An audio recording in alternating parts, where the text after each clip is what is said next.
ఇప్పుడు 13 టేబుల్ ఎలా నేర్చుకోవాలో చూద్దాం. 13 టేబుల్ చదవకుండా 13 టేబుల్ గుర్తుపెట్టుకునే అవసరం లేకుండా 13 టేబుల్ ఎలా నేర్చుకోవాలో చూద్దాం. సో 13 టేబుల్ ఇక్కడ ఏముంది, 1 ఉంది. 1తో స్టార్ట్ చేద్దాం. 1 2 3 4 5 6 7 8 9 10 11 12 13. ఈ పార్ట్ మనకు అక్కర్లేదు, డమ్మీ చేసేద్దాం. సో ముందుగా ఇలా బాక్స్ గీసుకోవాలి. 1 నుంచి 13 దాకా రాసుకోవాలి. ఇప్పుడు యూనిట్స్ ప్లేస్లో ఏముందో చూడండి, 1ల స్థానంలో 3 ఉంది. సో పైనుంచి థర్డ్ బాక్స్ లెక్క పెట్టుకోండి. 1 2 3. సో ఇది థర్డ్ బాక్స్.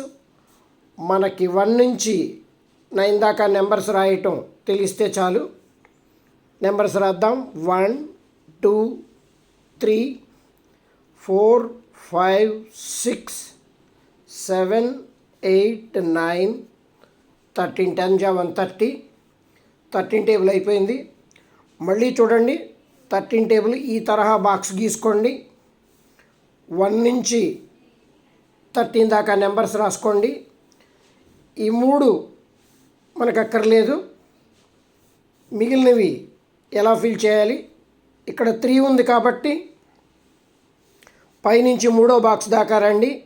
ఇక్కడి నుంచి 1 to 9 fill in the blanks లాగా 1 నుంచి 9 దాకా రాసుకుంటూ రండి. ఆ రాసేటప్పుడు ఈ డైరెక్షన్లో రాసుకోవాలి, కింద నుంచి పైకి. 13 టేబుల్ వచ్చేసింది. టేబుల్ చదవాల్సిన పని లేదు, గుర్తుపెట్టుకోవాల్సిన అవసరం లేదు. నా ఛానల్ సబ్స్క్రైబ్ చేసుకోండి, షేర్ చేయండి, లైక్ చేయండి.